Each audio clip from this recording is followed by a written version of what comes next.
inicio de la clase. Entonces, pues hoy vamos a hablar básicamente de la replicación de virus de DNA y en realidad, aunque tenemos muchos virus de DNA, ¿no?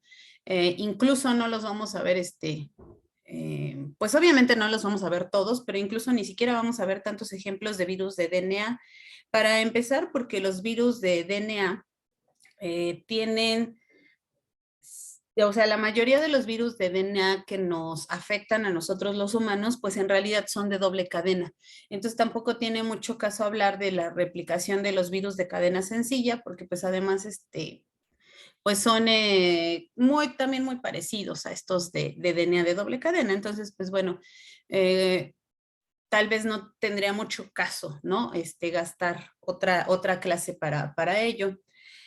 Otra cosa, pues además, a lo largo del curso, pues por ejemplo, ya hablaremos de papiloma, que tiene un ciclo de multiplicación como muy, ¿cómo decir? Sui generis, ¿no? Entonces ya hablaremos de papiloma también en su momento.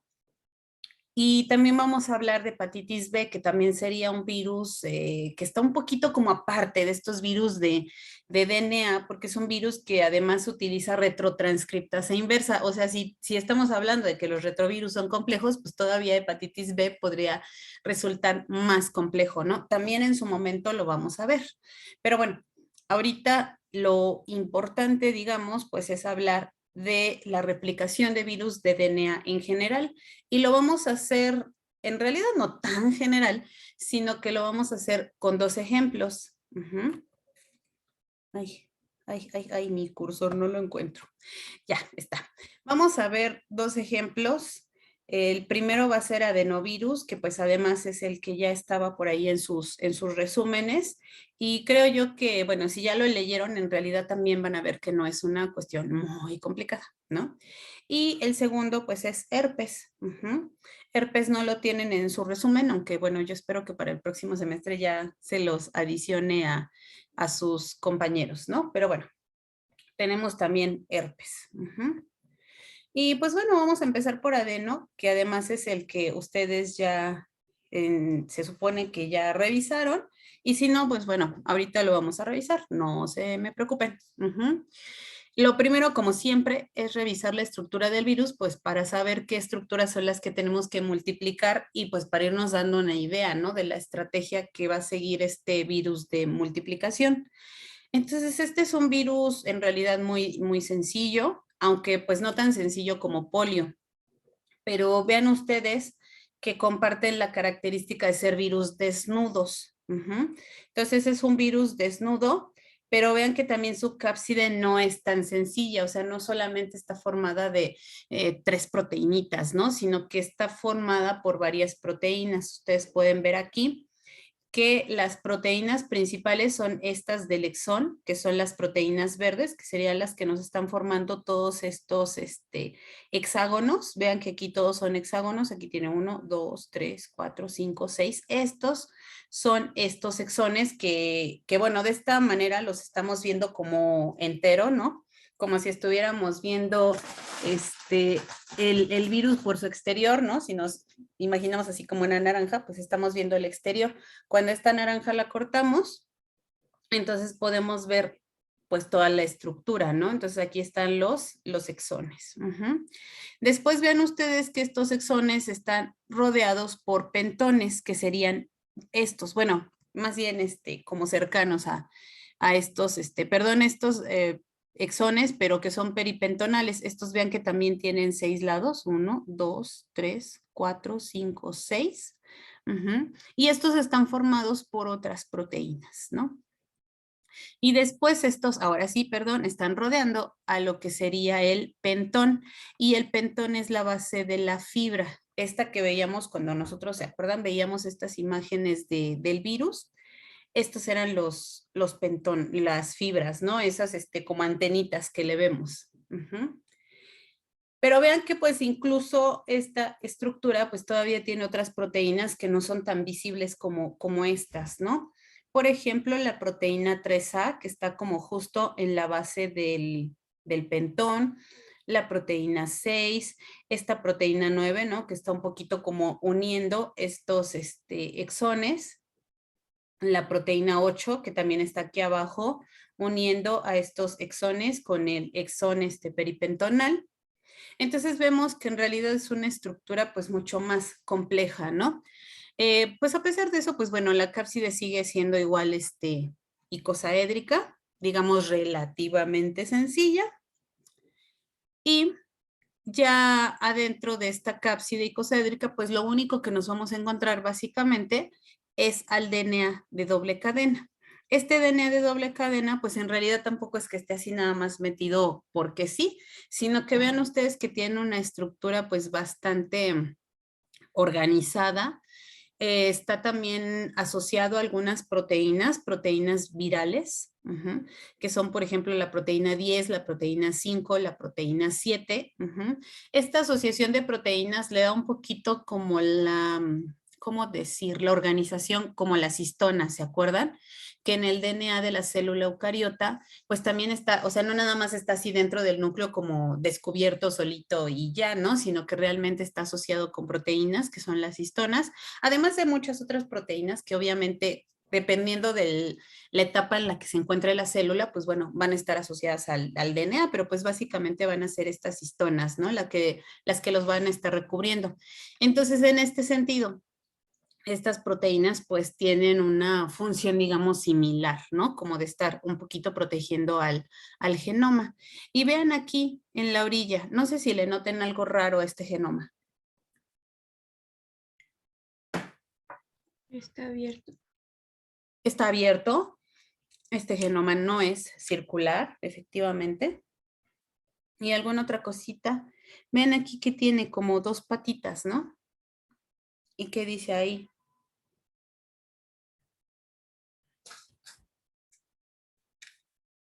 ¿Son proteínas terminales? Son proteínas terminales, efectivamente.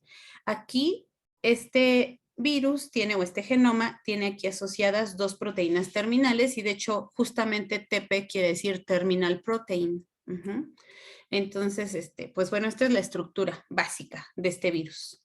Si nosotros vemos su genoma, vamos a ver justamente aquí estas proteínas terminales, que vean, aquí está la cadena de 5 a 3 y vean que las proteínas terminales más bien están unidas aquí al extremo 3'.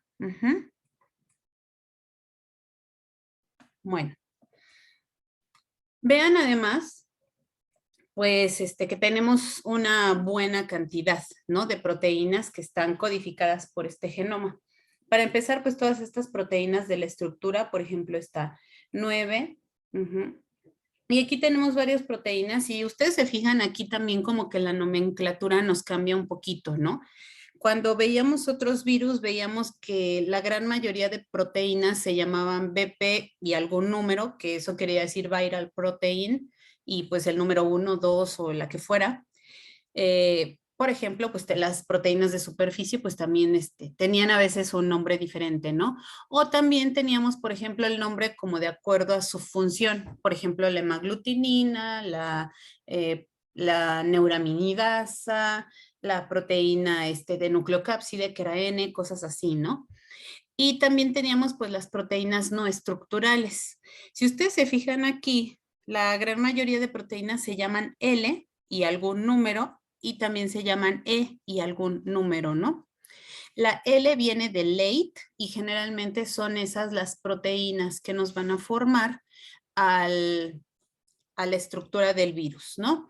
Y estas E de early son proteínas que generalmente pues son reguladoras, ¿no? De la multiplicación, que sería un poquito digamos, el equivalente a estas proteínas no estructurales, ¿no? Que decíamos, pues es la NSPX.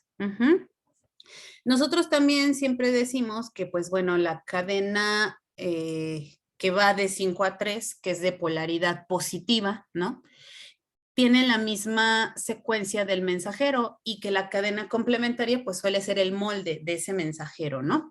Si ustedes se fijan aquí, por ejemplo, Eso aplica perfectamente para todas estas proteínas o para estos genes que están aquí arriba. E1A, E1B, L1, BA, etcétera, ¿no? Todas estas efectivamente tienen la misma secuencia que lo que sería esta cadena, la de 5 a 3. Pero vean también que es posible que haya proteínas que se codifican en esta otra cadena y que entonces el molde sería pues la de 5 a 3, ¿no? Y eso en realidad, pues no sería nada, ¿cómo decir? Nada diferente a lo que sucede en la célula. En nuestra célula también hay genes que están codificados en la cadena de 5 a 3 y otros que están codificados en la cadena de 3 a 5. Y pues obviamente, pues dependerá de las secuencias, los promotores, pues donde se peguen todos estos factores de transcripción, o sea, de síntesis de RNAs mensajeros, y entonces empiecen a sintetizar los mensajeros necesarios, ¿no? Entonces, en realidad eso no es una cosa extraña. Por eso yo también como que en este caso de los DNAs, no me gusta tanto, y ustedes seguramente se han fijado, que generalmente cuando yo hablo de DNA, no me gusta tanto decir, pues es que la cadena positiva y la negativa, casi siempre digo la cadena de 5 a 3 o de 3 a 5, que es la complementaria, pues justo para no quedarnos con esa idea arraigada de, porque yo siempre les hago mucho hincapié, pues obviamente porque así funcionan los virus de RNA y hasta la clasificación de Baltimore es así, pues siempre hacemos mucho hincapié que sí, que la polaridad positiva tiene que ver con la secuencia del mensajero, mientras que la polaridad negativa es el contrario, ¿no? Entonces sí, como que si aplicamos esa misma, digamos, argumento a estos de DNA, pues obviamente en este caso pues ya no se cumpliría, ¿no? Entonces por eso yo prefiero no necesariamente decirles positiva o negativa, pero bueno, al final solo sería una cuestión de nomenclatura, eso no va a cambiar pues como lo hacen los virus, ¿no? Entonces en ese sentido, si a ustedes también se les hace más fácil reconocer a las cadenas como positiva y negativa, está bien, ¿no? Pero bueno, yo prefiero realmente, pues mejor decir cadena de 5 a 3 y de 3 a 5, ¿no? Bueno, entonces hasta acá vamos bien con la estructura del virus y de su genoma.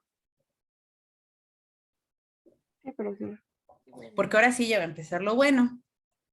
¿Y qué es lo bueno? Pues ya el ciclo de multiplicación. Este es el esquema que ustedes tienen en su resumen. Y pues bueno, vamos a ir viendo, ¿no? Vamos a ir viendo cómo sucede esto. Denme un minutito en lo que voy por el pizarrón para tenerlo a la mano. Entonces, por acá ando, no me voy por los plumones que están aquí a unos pasos. Lo bueno de no tener casas muy grandes, pues es que todo lo encuentras como rápido, ¿no? Déjenme darle acceso a Luis Carranza.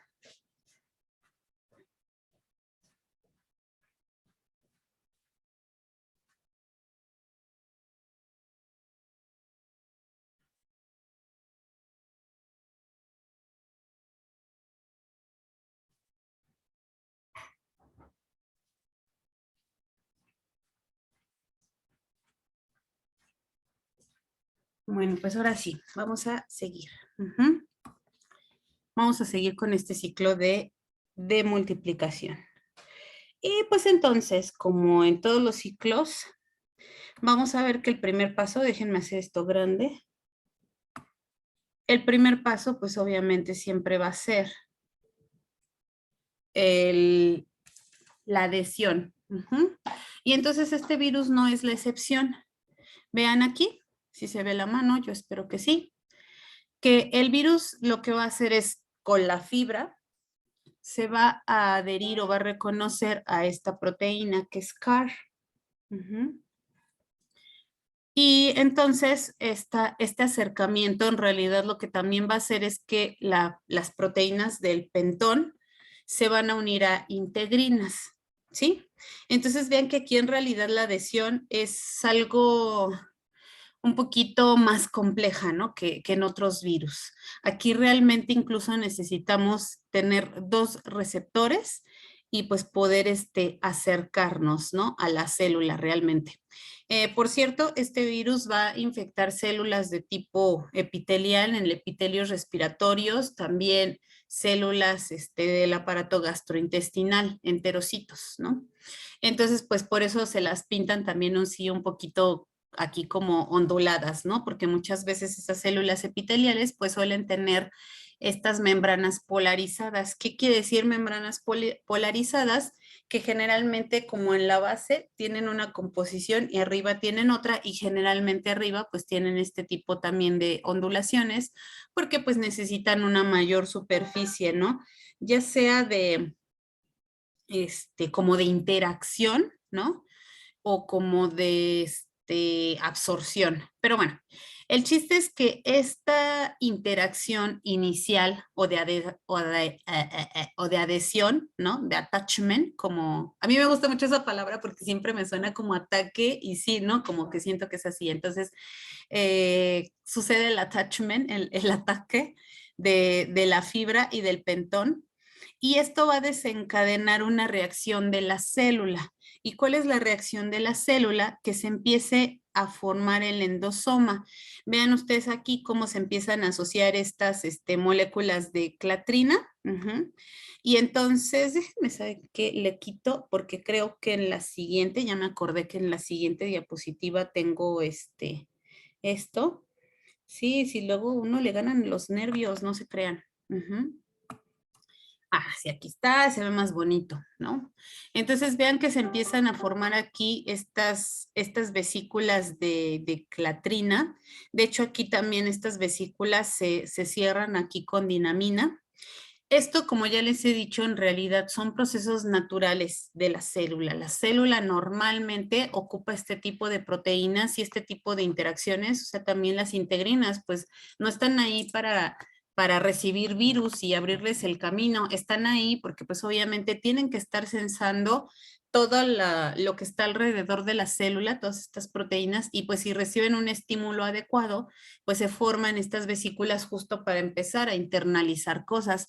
Pero pues aquí el problema es que lo que estamos internalizando pues es este virus, ¿no? Y entonces vean aquí cómo está asociado esta proteína de la fibra pues justamente a su receptor y se está formando la vesícula.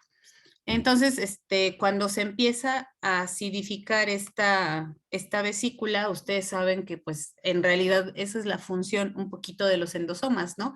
Justamente que haya un montón de proteínas, de enzimas, que además el medio se empiece a acidificar y eso obviamente va a tener un efecto para el virus. El virus se va a empezar a desarmar esa cápside. Y entonces lo primero que vamos a ver es que se empiezan a quitar estas fibras. Y entonces uno podría decir así, oh, terrible para el virus porque pues ya lo están desarmando. Pero en realidad pues recuerden que el virus también lo que necesita es justamente llevar su genoma al núcleo y en realidad sí necesita desnudarse. Entonces él justo también está aprovechando esto, ¿no? Entonces empieza aquí a degradar o a disrumpir esa cápside. Lo primero que se zafan son las fibras. Y entonces pues ya nos queda, ¿no? Aquí. Cuando esta vesícula llega o se une a un endosoma o se forma, recuerden que además estas vesículas se pueden unir a lisosomas, pues para ya empezar a formar los endosomas. Entonces, pues obviamente aquí se empieza a ir acidificando, acidificando, y cuando ya realmente tenemos aquí un pH de 6 va a ocurrir la lisis del endosoma, pero esta lisis no es realmente producida por el pH de la célula. Lo que sucede aquí, o de la vesícula, mejor dicho, lo que sucede aquí es que el virus va a estar liberando algunas proteínas. Aquí tampoco está. Ah, sí, aquí está. La proteína 6, déjenme lo acerco, va a estar liberando aquí algunas proteínas que le van a ayudar a escapar. Ven que estas proteínas son un poquito como las proteínas estas de rotavirus, ¿no? Que como que se unían así a las membranas. Y como que se llevaban cachos de las membranas. Entonces, más o menos esta proteína tiene la misma función, como que asociarse aquí a las membranas justo para empezar a retirar esos cachos y que este endosoma se lise. Una vez que la partícula ya escapó, vean que además la partícula viral ya está un poquito como deshechita, o sea, no está como completamente deshecha, pero ya realmente ya no es la misma partícula que estaba aquí. Ya está un poco degradada. Pero pues como les digo, al final esto en realidad no es perjudicial para el virus. El virus ya está dentro de la célula y ahora el virus en realidad al genoma le estorba esa partícula, pero todavía le puede sacar provecho. ¿Y qué es lo que sucede?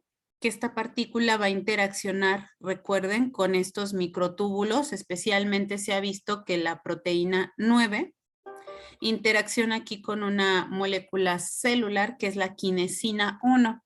Y entonces, pues ahí va avanzando nuestra cápside o nuestra cápside así medio laxa, ¿no? Medio floja, y se une aquí al poro nuclear.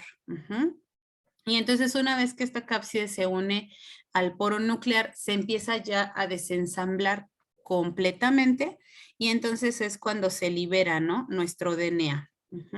Y entonces todo esto es la entrada del virus a la célula.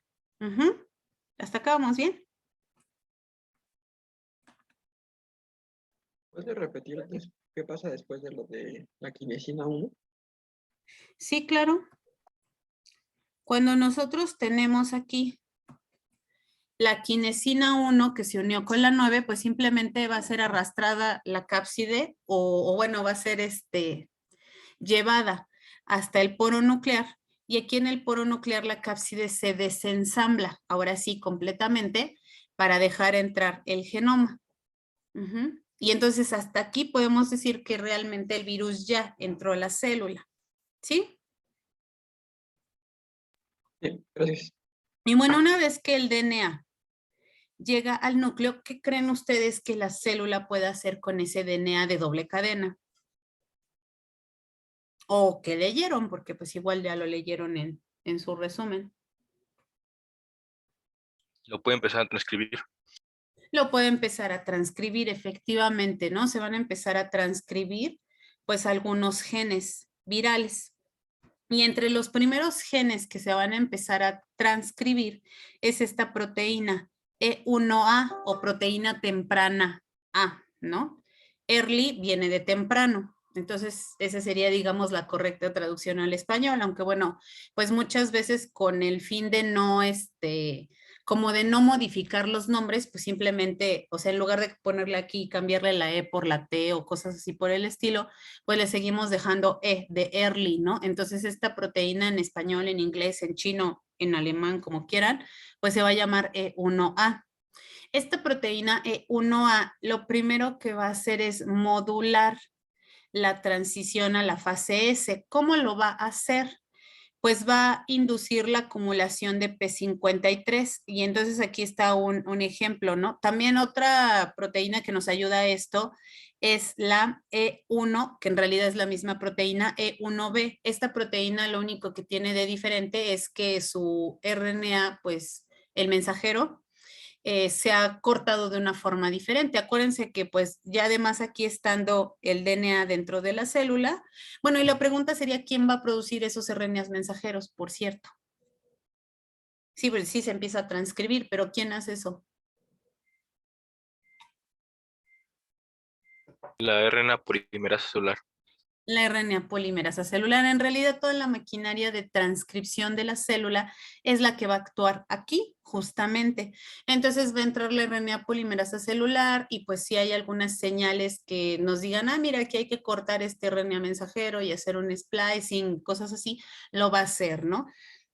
Entonces vean aquí cómo esta proteína E1B55K lo que está haciendo es un poquito como rodear a esta P53, ¿no? Y entonces, pues justamente esta acumulación de P53 y después rodearla con esta proteína está inhabilitando a P53. Entonces, de esta manera estamos induciendo que haya una transformación de la célula. ¿Para qué este virus querrá inducir esta fase S en la célula? ¿Qué ventaja le dará? Para la replicación de su material genético. Exactamente, para la replicación de su genoma. Si bien nosotros ya, me voy a regresar a la diapositiva del genoma. Sí, son varias, pero bueno, voy a regresar. Porque bueno, en realidad aquí solamente tenemos a la polimerasa, ¿no? Este virus sí produce su propia polimerasa, su RNA polimerasa, pero no nos produce un montón de proteínas, pues, que realmente nos van a ayudar a la replicación de todo este genoma. Vean que en realidad la mayoría de proteínas, pues están, pues son tardías, estas amarillas, ¿no? O sea, son estructurales. Solamente tiene aquí unas cuantas proteínas que son reguladoras de la replicación.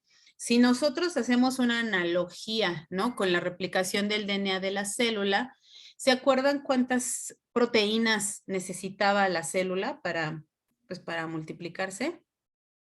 Para replicar su genoma.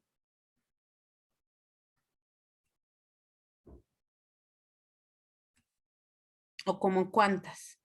Digo, a lo mejor no necesitamos un número exacto, pero...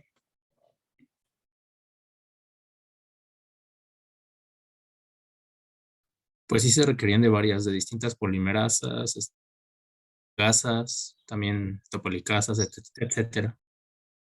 ¿Eran Sí, como 11? sí, sí, Cintia, se necesitan un montón de proteínas, ¿no? Necesitamos que las diferentes polimerasas, necesitamos helicasas, necesitamos girasas, necesitamos factores de replicación, necesitamos, bueno, infinidad de proteínas, ¿no? Y aquí nomás lleva ahí unas 4 o 5 proteínas ahí accesorias que, bueno, yo no digo que a lo mejor no sean eficientes, obvio sí, pero que no necesariamente nos van a cubrir todas estas necesidades que tiene el DNA para replicarse, sin contar, por ejemplo, que hay algunas proteínas que se necesitan para ponerle esos trifosfatos, por ejemplo, a los nucleótidos, ¿se acuerdan? Que pues no nada más es que los nucleótidos se vayan pegando así porque sí, estos nucleótidos tienen que estar preparados previamente, tienen que tener los 3 fosfatos, tienen que ser reconocidos por la polimerasa, bueno, un montón de cosas, ¿no? Entonces, realmente por eso es que este virus necesita que esta célula se vaya a la fase S, para que la célula me produzca todas esas proteínas. Y sí, yo llevo mi polimerasa, pero necesito otras proteínas accesorias para la replicación de mi genoma. Entonces, en efecto, pues tenemos esta, pues digamos, modulación a la fase S, ¿no? Y entonces ahora sí, ya que tenemos esas proteínas, pues vamos a empezar a tener, bueno, acá también hay otras proteínas que son más, bueno, temprana, aquí eran las proteínas inmediatamente tempranas y aquí tenemos las proteínas tempranas, que es 1B. La proteína E4 pues también nos ayuda justo a la modulación de la fase S. ¿Y qué quiere decir esto de inmediatamente temprano y temprano?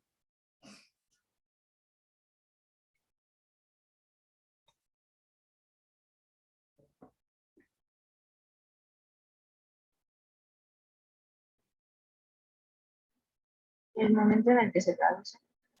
Exactamente, simplemente es el momento o el orden en el que se van a empezar a transcribir, ¿no? La primera proteína que se va a empezar a transcribir es E1A, después viene E1B y después, bueno, E1B y E4, ¿no? Entonces aquí están estas proteínas. Y entonces ahora sí, ya que tenemos esta transcripción, ya que tenemos ahora la célula inducida a la fase S, ¿qué creen ustedes que pueda suceder? O que veían en su resumen, en lo que leyeron. ¿Qué sucede ahora?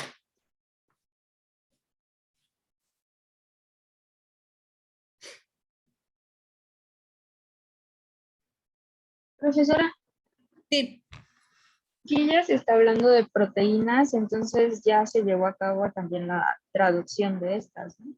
claro. Ah, bueno, aquí tal vez faltó esta parte, ¿no? Obviamente aquí nosotros tenemos el DNA que, como ustedes ya bien dijeron, se empieza a transcribir, o sea, se empiezan a sintetizar, aquí está la transcripción, se empiezan a sintetizar estos mensajeros, como dice aquí, estos early mRNAs, y lo que va a suceder es que se van a empezar a a sintetizar todas estas proteínas, ¿no? Y entonces, estas proteínas pues van a regresar aquí, van a hacer esta modulación. Por cierto, qué bueno que subí esto, porque ven que también hay otras proteínas tempranas, o bueno, estas proteínas E3, E1B, incluso, como les digo aquí, esto E1B 19K solamente te quiere decir que es la misma proteína E1B, pero con splicing, o sea, esta E1B 19K y esta E1B 55K, pues son en realidad el mismo mensajero que ha sido procesado de forma diferente, ¿no? Y entonces vean que acá también tenemos otras funciones de estas proteínas que de nuevo le van a ayudar a la célula a sobrevivir. Por ejemplo, aquí E1RID, beta, E3, perdón, E3RID, beta. E3RID alfa, E3CR1, todas estas van a inhibir la apoptosis. Vean que incluso están aquí relacionándose con las mitocondrias justamente para tratar de inhibir la apoptosis. También, por ejemplo, esta E3 14.7K, la K se refiere al peso de la proteína, me va a inhibir STAT1. STAT1 también me puede llevar a la apoptosis de la célula cuando se activan estos receptores de muerte, ¿no? Por la respuesta inmune, cuando la respuesta inmune ha sensado que esta célula está infectada, ¿no? También, por ejemplo, esta proteína E3 18.5K también nos va a ayudar a que que esta célula pues escape, ¿no? O bueno, disminuya, mejor dicho, la producción del MHC. Entonces, junto con la transición, digamos, de la célula a la fase S, también estamos inhibiendo un montón de mecanismos que tiene la célula para protegerse de la infección viral. ¿Sí? Sí, ya quedó un poquito más claro esto. Entonces, sí, efectivamente, primero es la transcripción. Obviamente estos mensajeros salen, se producen un montón de proteínas que nos van a ayudar a la supervivencia de la célula y que nos van a ayudar a que la célula se vaya a la fase S. Entonces, una vez que ya tenemos aquí la célula en fase S, ahora sí, ¿qué es lo que va a suceder? Las proteínas ya pueden regresar al núcleo y va a empezar la transcripción ya de genes virales.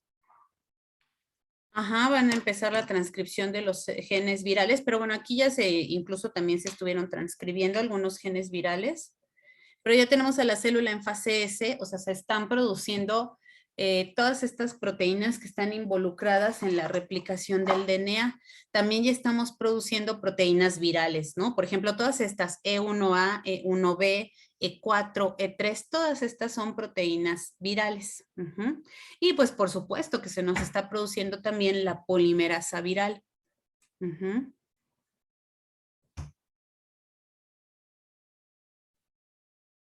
¿Qué sucedería?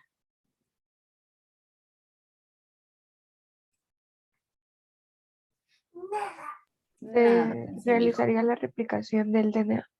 Se realizaría la replicación del DNA. Entonces ya aquí estamos en la replicación del DNA. Y vamos a ver cómo sucede esta replicación del DNA. Aquí lo vamos a tener como en explicado en grande, ¿no? Y recuerden que este genoma tiene aquí su proteína terminal. Aquí está su proteína terminal. Y entonces ya vamos a tener aquí a la polimerasa.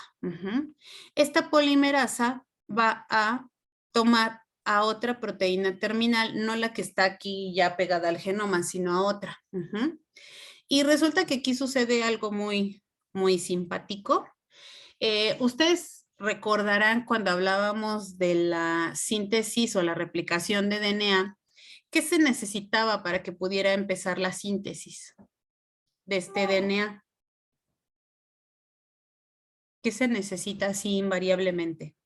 Decíamos que la síntesis del DNA no puede empezar de novo, necesita algo que es ¿qué? ¿No tienes frío?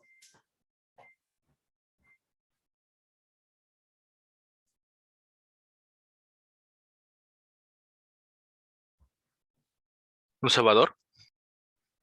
Exactamente, necesitamos un cebador o iniciador o primer, ¿no? Yo luego siempre le digo primer porque, pues como que a veces está uno acostumbrado a que siempre lo lees así en los artículos y entonces como que me cuesta más trabajo iniciador, o cebador, pero sí, ciertamente ese sería en correcto español, un cebador o un iniciador.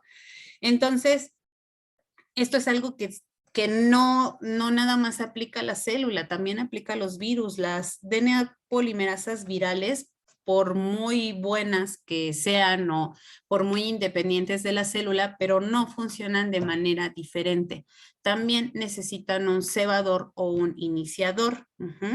Entonces necesitaríamos aquí tener, ¿están de acuerdo? ¿Cuál es el iniciador de las células? O sea, en la replicación del DNA de la célula, ¿cuál es el iniciador?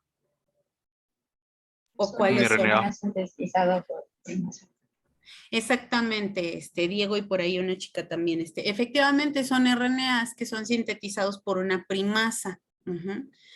Pero fíjense que aquí no hay RNAs. Otra cuestión que va a ocurrir, déjenme quitar un poquito esto para exponer aquí un problema grave que tienen o que podrían llegar a tener los virus de DNA. ¿Están de acuerdo que, por ejemplo, si este es el genoma de adenovirus, esta es la cadena de 5 a 3 y esta es la de 3 a 5?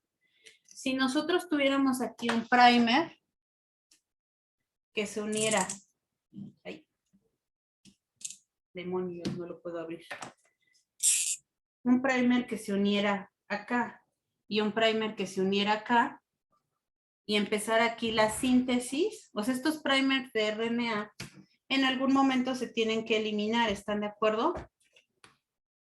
¿Y qué es lo que nos pasaría con las copias de estos genomas cuando estos primers se eliminaran?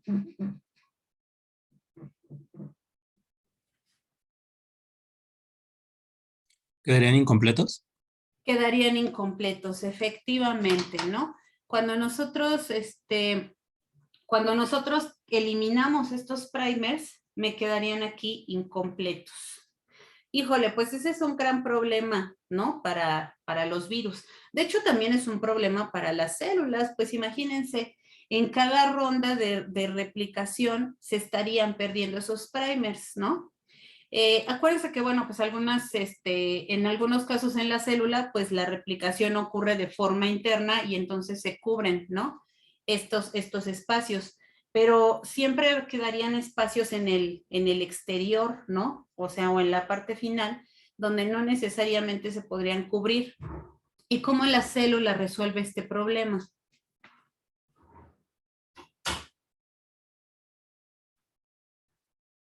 Podría ser bueno, es lo que estoy viendo del virus con la adición de la proteína terminal. En el caso del virus se adiciona la proteína terminal, exactamente. En el caso de las células, acuérdense que hay telomerasas. De hecho, estas regiones se le llaman telómeros, ¿no? Y hay telomerasas que van específicamente a tratar de rellenar estas secuencias en la célula. Pero en los virus, pues no podemos tener esa situación. No es que las telomerasas vengan y reconozcan esto y lo empiecen a llenar. Entonces, como efectivamente nos dice Ilse, pues lo que aquí va a suceder es que este virus va a utilizar justamente a la proteína terminal. Y entonces, ¿qué va a hacer con esta proteína terminal? Esta proteína terminal le va a servir como iniciador. Mejor ya se los pongo en la presentación porque creo que ahí se ve bastante más claro y a mí no me va a quedar el dibujito tan bonito. Entonces, mejor vamos a seguirnos con la presentación. Y después nos regresamos aquí al pizarrón para explicar algunos otros detalles, ¿no? Entonces vean que aquí lo que sucede es que este extremo 3OH, como les decía hace rato, aquí tenemos una guanina que está asociada con esta citosina. que esta a su vez está unida de forma covalente a esta serina de la proteína terminal, ¿sí? Y aquí tenemos unida la polimerasa. La polimerasa reconoce específicamente, o sea, la polimerasa viral reconoce específicamente a la proteína terminal.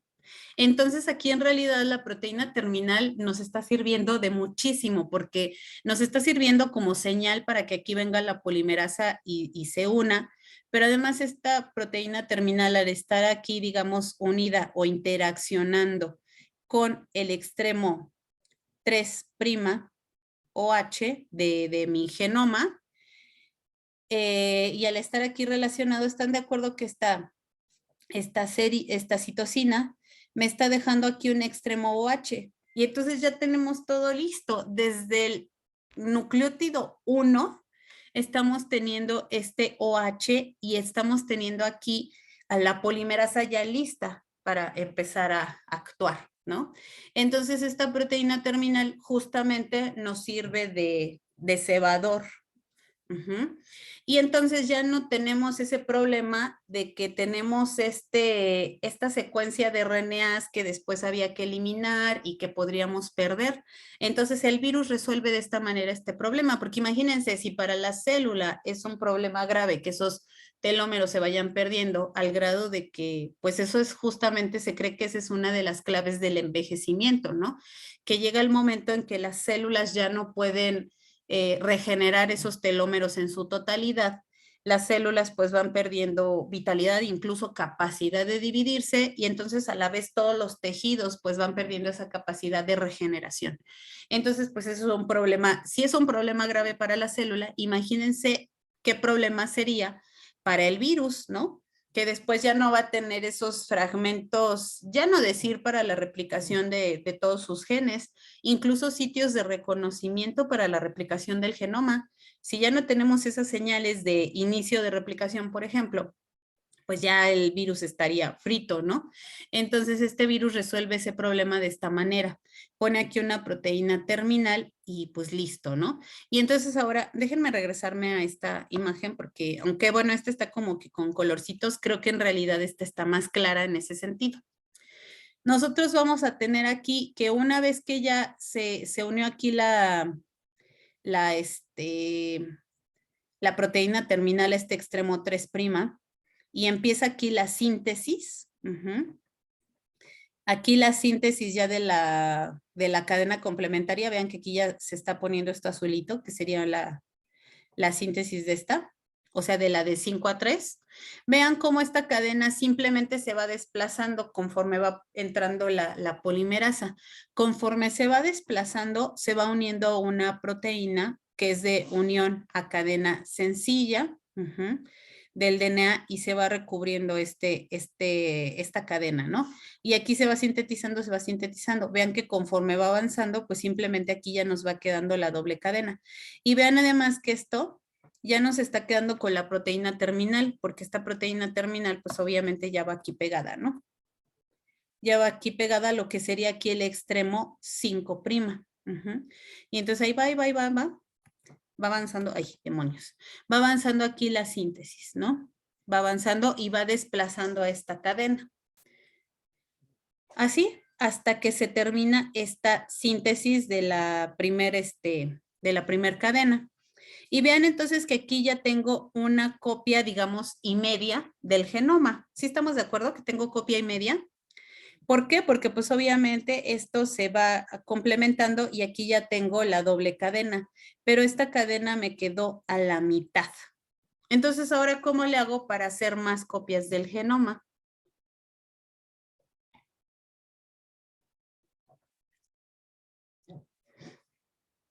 Pues aquí lo que sucede es que este genoma aquí tiene regiones repetidas o que son complementarias entre sí. Esta orilla, este extremo 5' con este extremo 3'.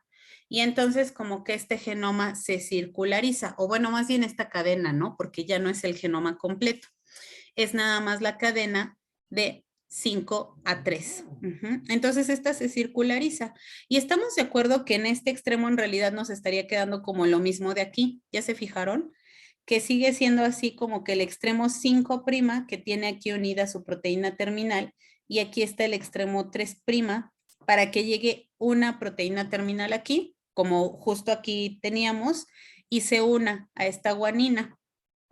Si al final eso es repetido, pues están de acuerdo que va a tener guanina tanto al inicio como al final. Entonces aquí se une esto y entonces aquí sucede en realidad más o menos algo parecido a lo que sucedía aquí. Entra la proteína terminal con su polimerasa y empieza a sintetizar, vean, ¿no? Empieza a sintetizar y eso va levantando esta cadena. Ajá. Y entonces aquí pues va a empezar a sintetizar y aquí más bien lo que va a hacer es ir desplazando, no a la otra cadena porque ya no tenemos otra cadena, sino que se va desplazando a la proteína de unión a cadena sencilla. Ajá, entonces vean cómo va avanzando. Bueno, aquí ya lo abrieron porque pues obviamente esto al entrar aquí pues va a separar esta parte que estaba como haciendo esta asita, ¿no? Para que estuviera circular. Y entonces por eso ya está lineal, porque otra vez como que se abre y ahora sí ya se va a sintetizar la cadena azulita claro, que era la complementaria. ¿Sí? ¿Sí queda claro?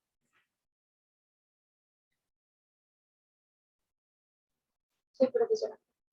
Y bueno, no solamente se van a sintetizar 2 copias del genoma. Acá lo que podemos ver, y por eso me gusta esta imagen, ¿no? Porque bueno, obviamente aquí se va a sintetizar, conforme se va desplazando la cadena, se va a sintetizar la primer copia. Esta en realidad nos queda idéntica a esta y están de acuerdo que podría seguir el mismo proceso, simplemente que aquí se una la TP, aquí como está aquí, ¿no? Que se una la TP y que se sintetice esta cadena y la otra se vaya desplazando. Ajá, entonces esto se puede estar repitiendo de forma, pues, ¿cómo decir? Continua, ¿sí? Y a su vez todas estas cadenas que se están llenando aquí de esta proteína de unión libre, que se están circularizando y que me están sirviendo de molde, lo mismo.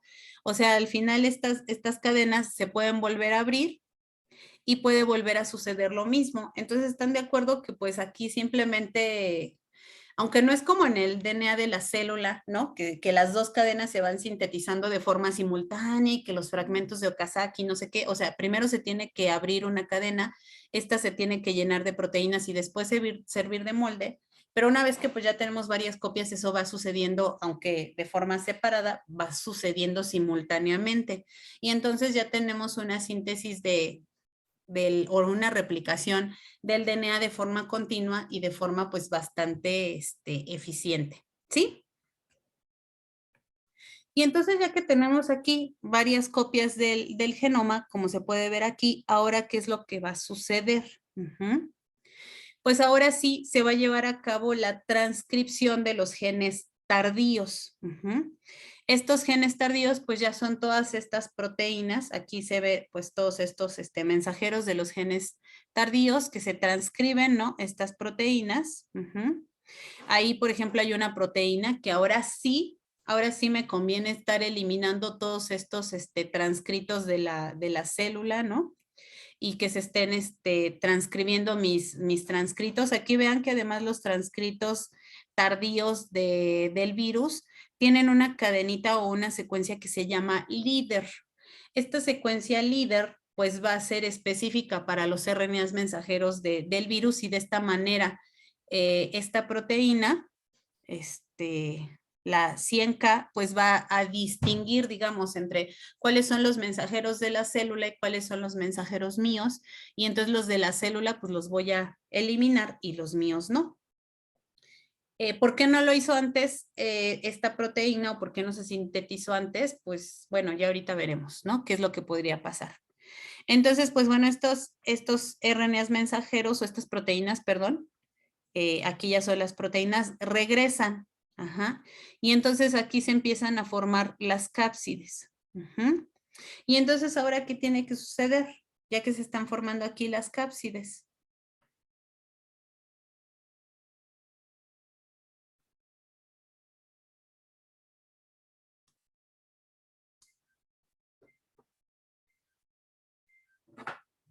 ¿El ensamblaje? ¿Cómo? El ensamblaje, sí, perdón. Ajá. Así es, Ana. Ujú. Ana Luisa, se tiene que hacer el ensamblaje. Y ya que están las cápsides ensambladas, vean que se van a empezar a introducir los genomas que pues ya estaban listos, ¿no? Y entonces aquí se van a transportar las cápsides a través del núcleo y simplemente los virus van a salir por lisis. Ujú. ¿Sí? Sí, profesora. Entonces veamos que no está tan difícil, ¿no? Vamos a hacer una especie de resumencito. De resumencito de este ciclo así rápidamente. Porque entonces primero tenemos la entrada, ¿no? Del virus a la célula. ¿Cómo fue la entrada de este virus a la célula? Reconocimiento de la proteína K. Ajá. Entonces, pues primero es la adhesión por CAR y entonces viene la endocitosis. Ujú. Y entonces ya que ocurre pues la endocitosis, el genoma llega pues hasta el núcleo de la célula, ¿no? Que es en realidad donde se va a llevar a cabo toda la replicación. Esta pues sería también una diferencia importante, ¿no? Que los virus de DNA generalmente van a llegar al núcleo de la célula, no solamente se quedan en pues en el citoplasma, como lo hacían los virus de RNA. Uh-huh. ¿El segundo paso cuál es? La transcripción. La transcripción, pero pues aquí era de genes tempranos, ¿no? O sea, no era como que cualquiera, sino que aquí viene la transcripción de genes tempranos. Incluso, ¿no? Nos ponían ahí que eran inmediatamente tempranos y los tempranos. Y pues bueno, obviamente esto nos da lugar, la transcripción, pues después a la traducción, ¿no? Yo aquí se los voy a poner como 2.1 porque en realidad, pues una vez que tienes como los mensajeros, pues se van a traducir, ¿no? Es casi inevitable o es una cosa, digamos, obvia, ¿no? Lógica. Entonces, por eso yo no pongo, bueno, si se fijan, de hecho ahorita no hice tanto hincapié de, ay, estos mensajeros van y se traducen. O sea, pues si se producen mensajeros, se van a traducir. Uh-huh. Después, ¿qué pasaba? La replicación del DNA. La replicación del DNA, exactamente. La replicación del DNA aquí por desplazamiento de la cadena. Si estamos de acuerdo, ¿verdad? Sí. Ay.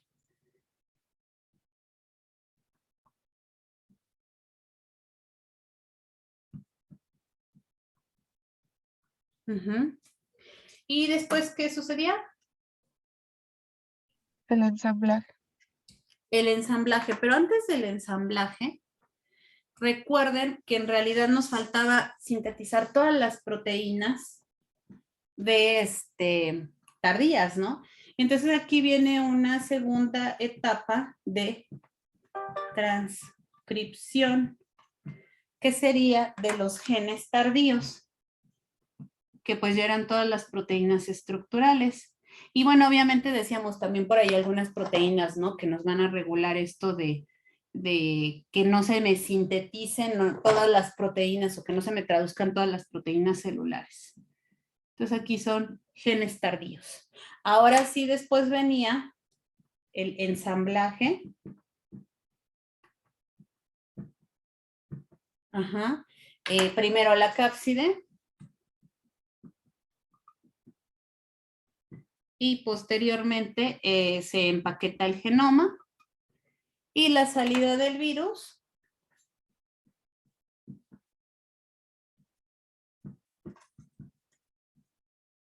que era por lisis. ¿Estamos de acuerdo?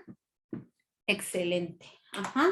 Entonces vamos a ver que no está tan difícil. Tal vez aquí lo único que nos llame, bueno, yo espero que sí les llame mucho la atención, pues es justo estas 2 etapas de la transcripción.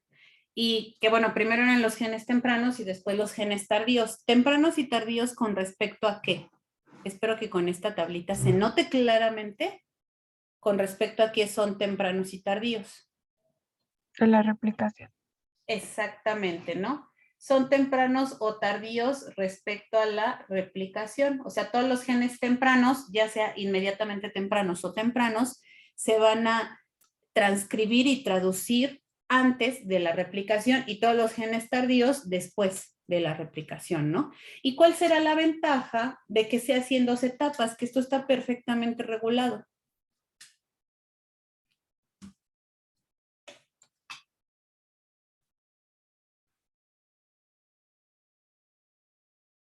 Y que permite que no se, bueno, el que no tengamos genes tardíos como la cápside, que no se empaqueten RNA que no tienen que ser empaquetados. Exactamente, una cosa grave sería, déjenme les vuelvo a poner aquí el ciclo de multiplicación. Imagínense que este genoma entra y luego se empiezan a sintetizar todas las proteínas de la cápside. A lo mejor en lo que está la célula yéndose a la fase S, porque pues ustedes saben que esto no es inmediato, o sea, no es que la célula pues le quitas 2 proteínas P53 y ya se va al ciclo, se va a la fase S, ¿no? Simplemente esto de estar quitando o de estar aquí haciendo esta regulación, pues quiere decir que la célula la voy a mandar más rápido a la fase S, pero no así en 3 segundos. Entonces, realmente, si yo empezara a sintetizar las cápsides, aquí tengo un genoma, se me empaqueta y ya se acabó todo el asunto, ¿estamos de acuerdo? Si no le doy chance de replicarse. Entonces, sí, efectivamente, si yo empiezo a sintetizar las cápsides en un inicio, pues yo solito en realidad me estoy metiendo el pie porque me puedo empaquetar el 21 genoma que tengo ahí y pues ya se arruinó, ya no tengo el molde para hacer más copias de mi genoma, ¿no? Entonces ese podría ser un problema pues realmente grave. Si yo hiciera la transcripción así nada más de, bueno, si el virus hiciera la transcripción de sus genes así porque sí, ¿no? Y pues otra cosa es esta proteína, como decíamos, ¿no? Esta del shoot off.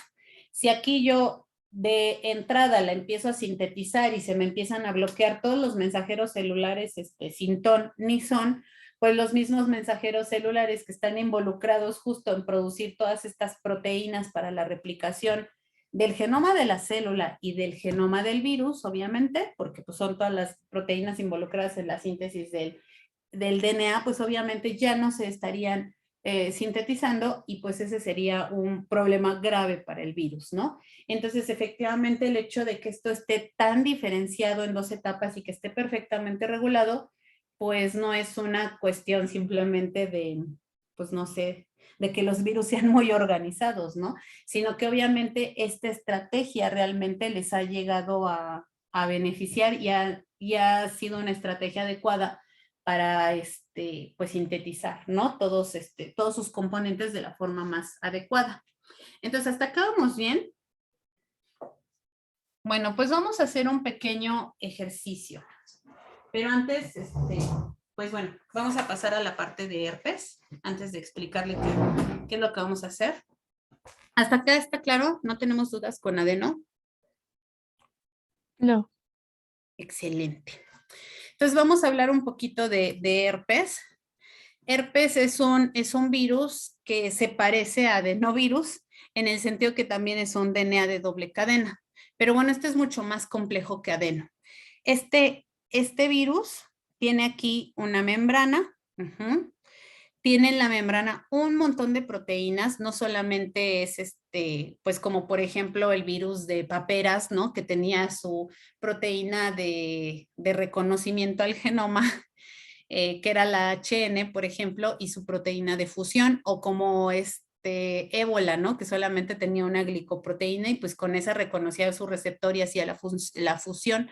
Aquí tenemos un montón de proteínas, GC, GB, GM, bueno, ahorita las vamos a ver, bueno, mejor de una vez. Ajá. Aquí está, por ejemplo, G, GI, GD, GHGL, GB, GM, GG, UL45, GC, US9, o sea, tenemos toda una gran diversidad, ¿no? De glicoproteínas aquí en la superficie. Ujú. Inmediatamente abajo de esta membrana, que ya estamos viendo que tiene una complejidad bastante interesante por todas estas proteínas, nosotros pensaríamos que viene una matriz, ¿no? Como les digo, como lo vimos, por ejemplo, con paperas, con ébola, pero no, aquí viene toda una estructura que se llama tegumento, que tiene una, digamos, consistencia parecida a lo mejor a lo que sería el citoplasma de la célula. Y pues aunque aquí de repente también nos da una idea de que pues sí está lleno ahí de cosas, de proteínas, y que tiene una estructura un poco como aleatoria, vamos a ver, ay, perdón, que no necesariamente es así. Si nos acercamos, digamos, aquí a lo que sería el tegumento, que sería esta parte, vamos a ver que tiene un montón de proteínas, por ejemplo, estas, ¿no? UL49, ICP0, UL46, VHS, UL48, que están relacionadas, por ejemplo, aquí esta UL49 está interaccionando con algunas proteínas de la membrana y a su vez está interaccionando con otras proteínas que empiezan a interaccionar con la cápside. Ujú. Entonces aquí el tegumento hace un poquito las veces como de esa matriz que decíamos, eran esas proteínas que generalmente asociaban a la cápside con la membrana por interacciones de proteínas nada más, pero vean que aquí pues son interacciones no de esta proteína directamente con esta cápside, sino de un montón de proteínas. Entonces ya estamos viendo que este virus tiene una complejidad bastante grande. Incluso hay proteínas del tegumento que interaccionan con algunas proteínas celulares, que lo mismo, ¿no? Van a ser como esta cadenita de asociación entre lo que sería la membrana y la cápside. ¿Hasta acá vamos bien? Vamos a ver que incluso el tegumento pues está como dividido en dos partes, que de nuevo no es que estén divididas por una membrana ni mucho menos, pero que tienen composición diferente, ¿no? Que sería el tegumento como exterior y el tegumento interior, que es el más cercano a la cápside. Aquí podemos ver que, así como adenovirus, pues la cápside de herpes es icosaédrica y también es una cápside muy compleja. Aquí también de nuevo nada más nos ponen como diferentes figuritas para representar a la cápside, pero ya cuando nos acercamos vemos que esta cápside pues está formada por un montón de proteínas.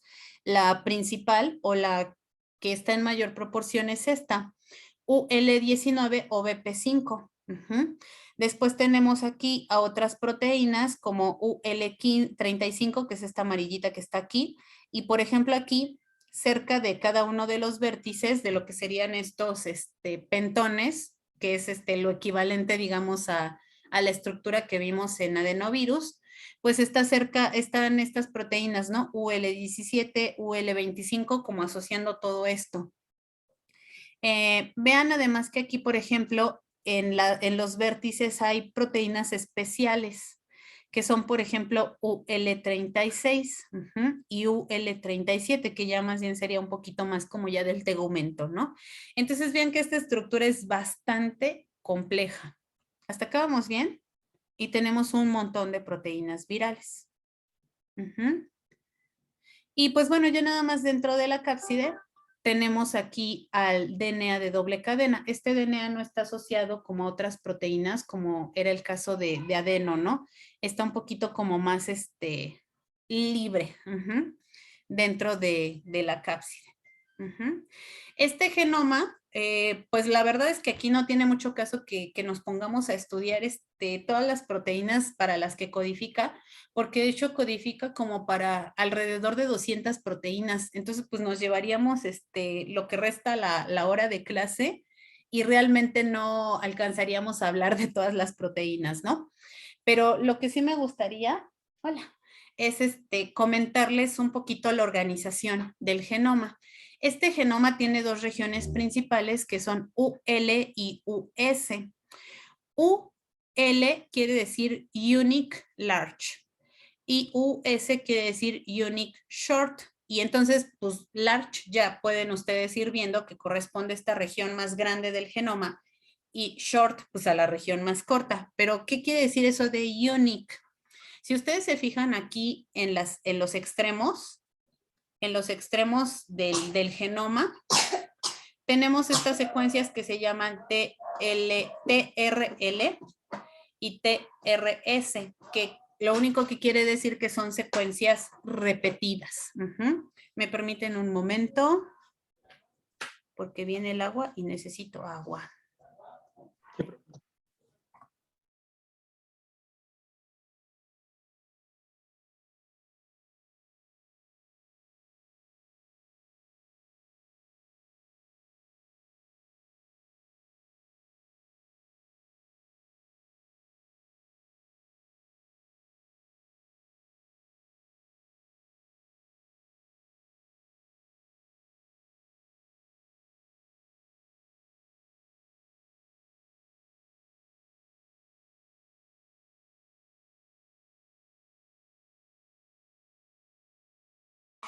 Bueno, entonces, como les decía, aquí tenemos estas secuencias que son repetidas. Eso quiere decir esta R de repeat. La T quiere decir terminal, o sea, los repetidos, digamos, de los extremos o de las regiones terminales. Y pues L quiere decir los repetidos de la región larga y S los repetidos de la región corta. Entonces aquí podemos ver que tenemos una serie de repetidos que nos están flanqueando tanto las regiones únicas largas, vean aquí que tenemos este repetido de la región larga, este morado, y se los están pintando de la misma manera aquí, pues claro, pues son repetidos, ¿no? Y estos como moraditos, o más violetitas, son los repetidos, pero de la región corta. Y vean que además hay otras estructuras, otras secuencias que también son repetidas, pero son azules, que están como flanqueando todo esto. Bueno, pues aquí nada más lo único que este genoma después se tiene que circularizar y entonces nos queda organizado de esta manera.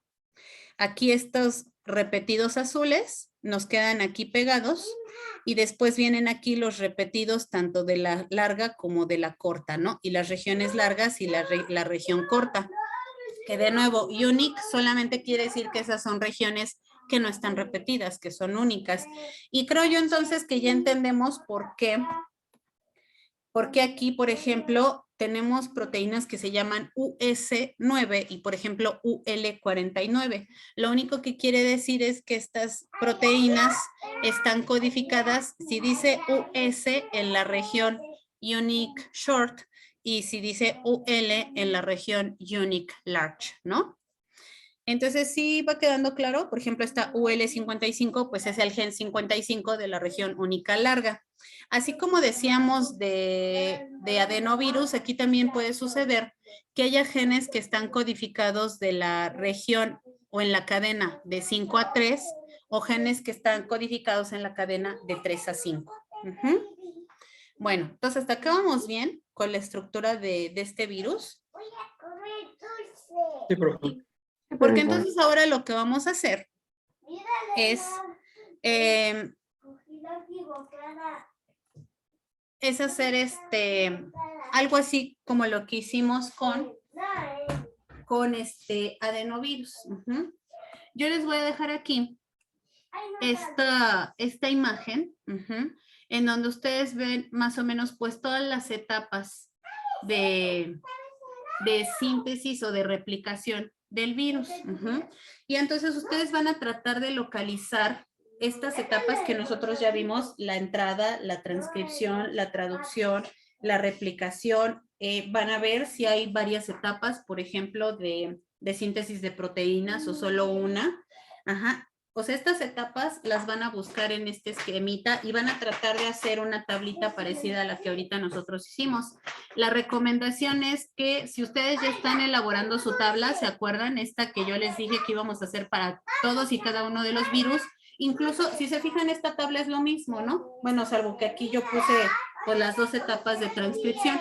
Pero si quieren, pueden ir llenando directamente esa tabla que ustedes ya tenían o que debieran tener. Entonces, pues lo pueden hacer. No necesariamente tiene que ser individual. Bueno, aquí lo malo es que creo que no puedo crear como sub-rooms, digamos, o subsesiones, porque ya estamos en sesiones.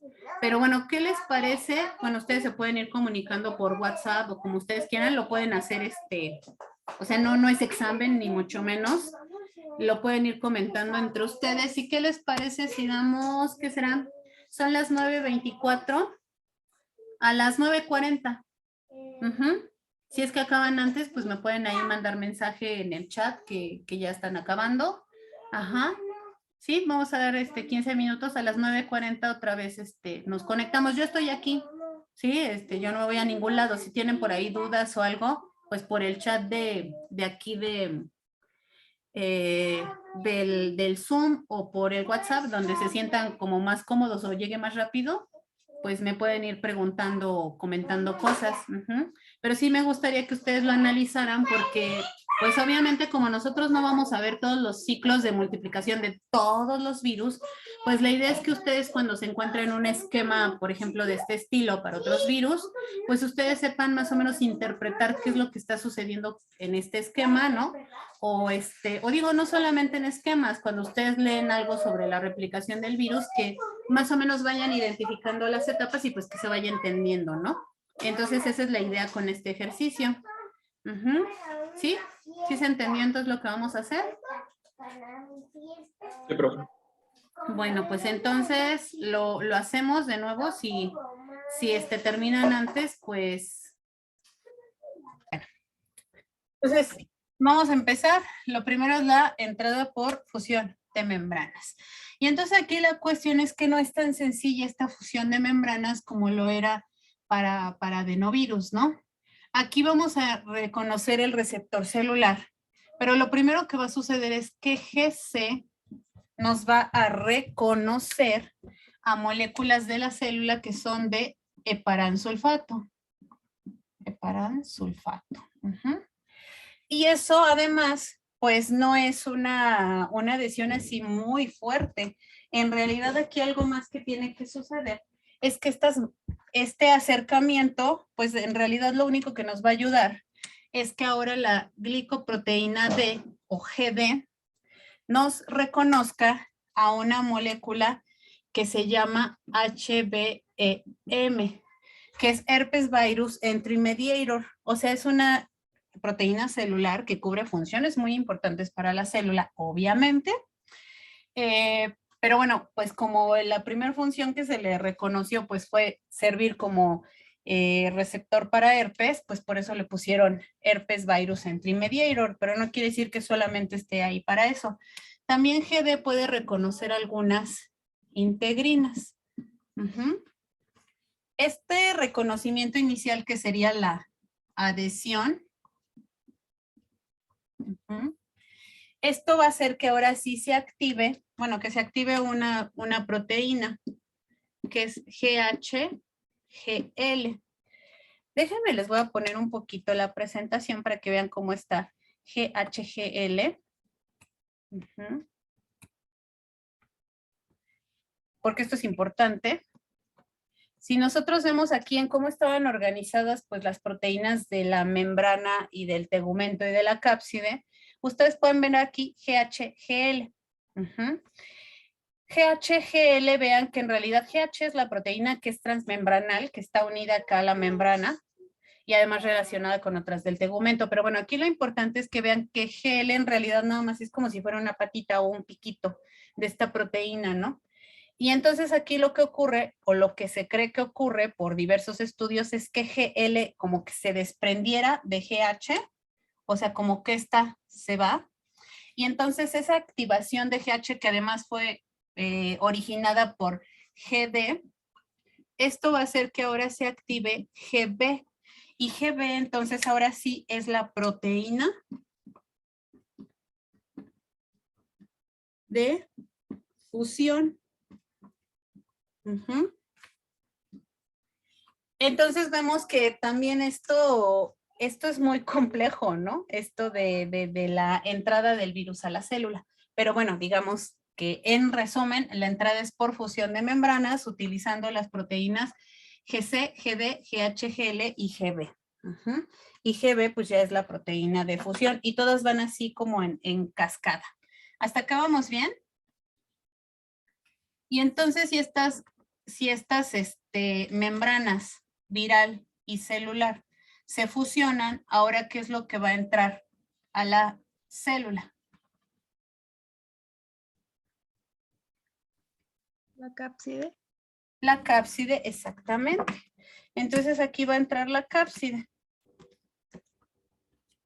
Entra aquí la cápside. Pero no solamente va a entrar la cápside. Recuerden que en el tegumento teníamos un montón de proteínas. La cápside tiene que llegar al núcleo. Bueno, aquí me queda muy cerquita, ¿no? Porque pues obviamente está muy pegado. Lo hace de la misma manera o de forma muy parecida que lo hacía Adeno. Pues simplemente como siguiendo los microtúbulos hasta llegar aquí a un poro nuclear y entonces meterse, ¿no? Meter el genoma. Déjenme borrar esto de las proteínas para que nos quede el espacio vacío, ¿no? Entonces aquí simplemente pues va a entrar el genoma. Mientras que el genoma o la cápside va metiendo, digamos, o recorriendo el camino para llegar al núcleo, meter aquí la cápside, lo que va a ocurrir es que aquí estas proteínas del tegumento pues van a empezar también a realizar ciertas funciones. Aquí hay dos proteínas súper importantes. Una es VHS, que su papel es justamente como en otros virus, pues tratar de callar, digamos, a todas las proteínas celulares. Entonces aquí va a evitar la traducción celular. Y también por otro lado tenemos una proteína que se llama BP16. BP16 es un factor de transcripción que va a entrar al núcleo como buen factor de transcripción. Y entonces, ¿qué es lo que hacen los factores de transcripción?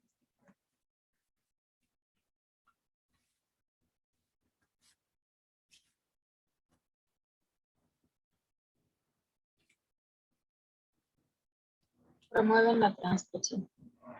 Pues van a favorecer la transcripción.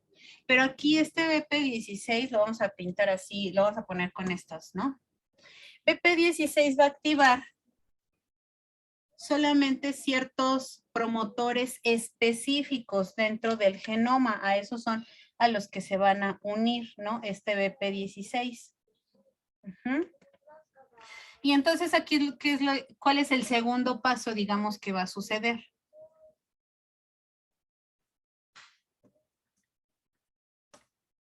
O sea, ya entró la célula, ya entró el genoma, ya entró BP16 aquí.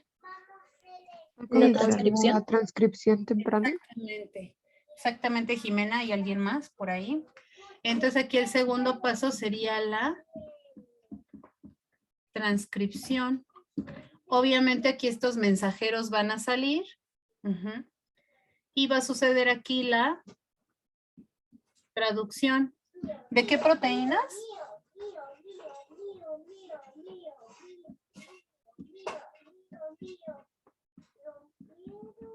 Aquí van a ser las proteínas inmediatamente tempranas. ¿Sí va correspondiendo a lo que ustedes trabajaron ahorita de forma individual? Sí. Ahorita voy, ya casi acabo, hija. Entonces viene la transcripción.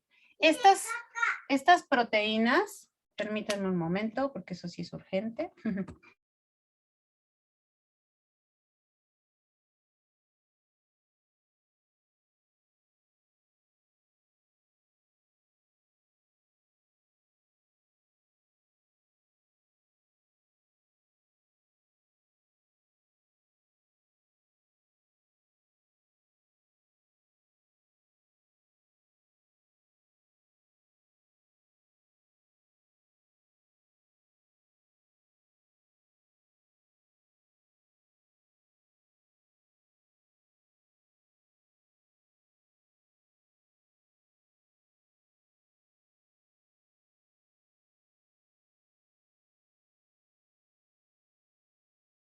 Perdón. Entonces, estas proteínas que son inmediatamente tempranas van a regresar al núcleo. Ujú. Y entonces van a encender a otros genes con promotores diferentes a estos, ¿no? Estos promotores van a ser morados. Y entonces va a ser la transcripción otra vez, pero ahora de proteínas tempranas.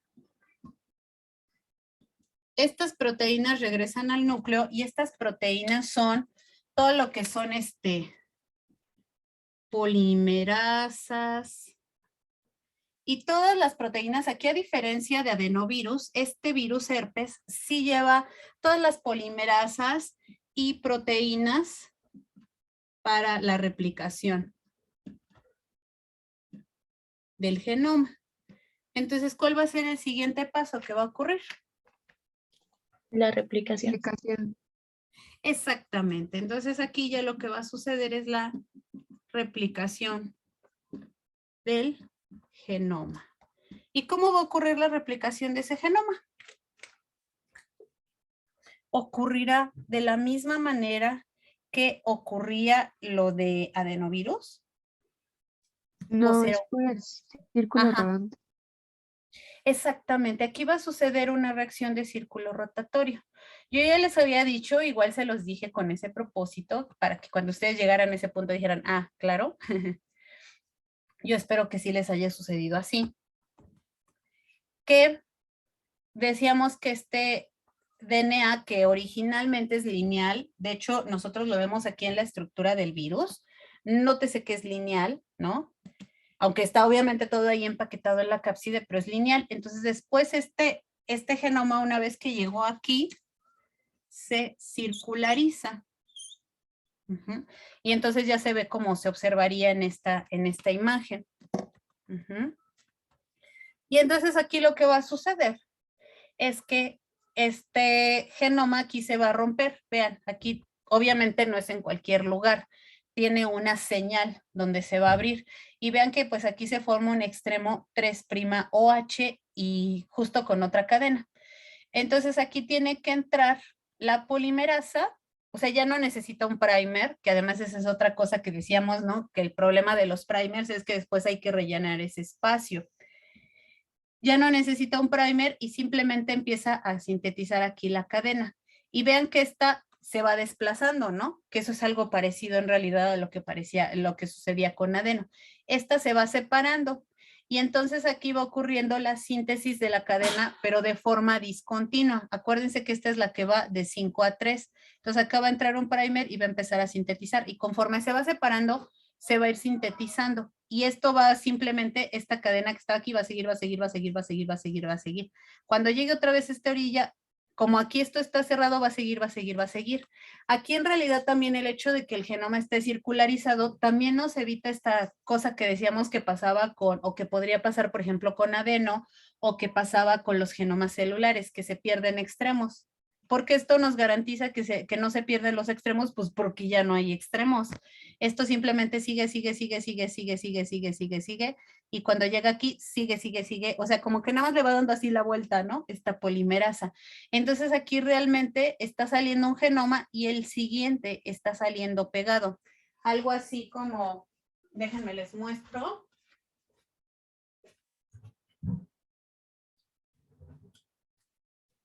Esta analogía, ay, tenía yo el rollo acá abajo. Esta analogía me la hizo un alumno previamente en otro semestre y la verdad es que sí es cierto, ¿no?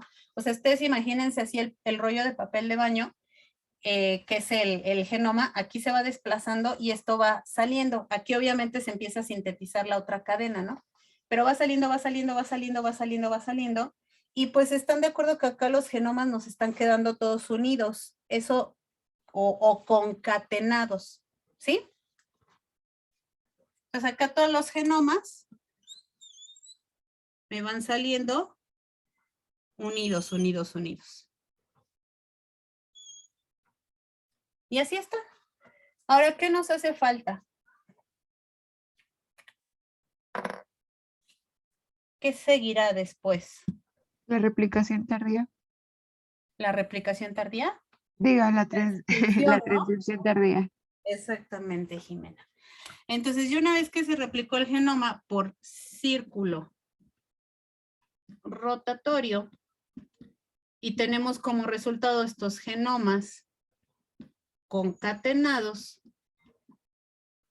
viene la transcripción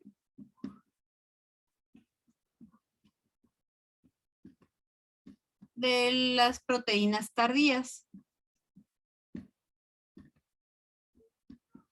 Y obviamente estos mensajeros salen, se forman acá las proteínas tardías, que ahora sí son todas las proteínas estructurales. Y entonces estas proteínas tardías, ¿qué es lo que van a hacer? Ya casi no se ve mí. Ahí vean, hasta el dibujo de mi hijo sale acá. Su pollito ahí. Ay, ya nomás nos quedan 2 minutos. Ya, lo único que va a suceder es que estas proteínas tardías entran y se van a formar las cápsides. Entonces se van a empezar aquí a formar adentro todas estas cápsides, se van a empezar a ensamblar.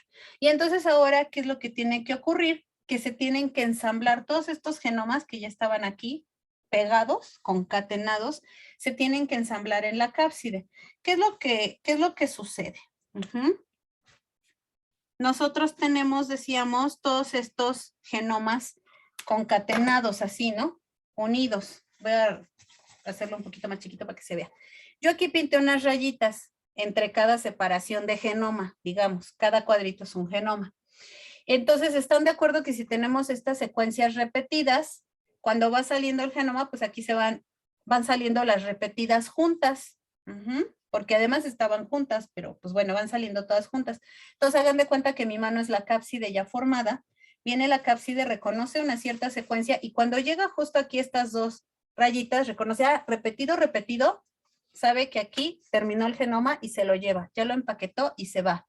Viene otra cápside vacía, reconoce esta secuencia, lo va jalando y aquí lee, repetido, repetido, tengo que cortar aquí, en medio de estos dos repetidos. Corta y se lleva la cápside. Y de nuevo viene otra. Así, ¿no? Va leyendo, repetido, repetido y corta.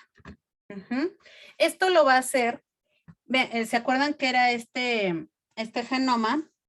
Digo, esta cápside icosaédrica.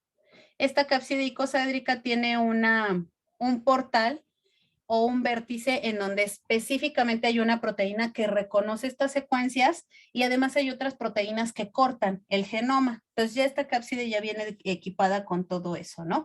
Y entonces ya que se ensamblaron estas cápsides, pues simplemente salen por lisis. Ya no me da tiempo de explicar justo la salida, digo por lisis, por exocitosis. Ya no me da tiempo de explicar el intercambio de membranas y todo eso, pero eso lo vemos la siguiente clase porque ya son las 10.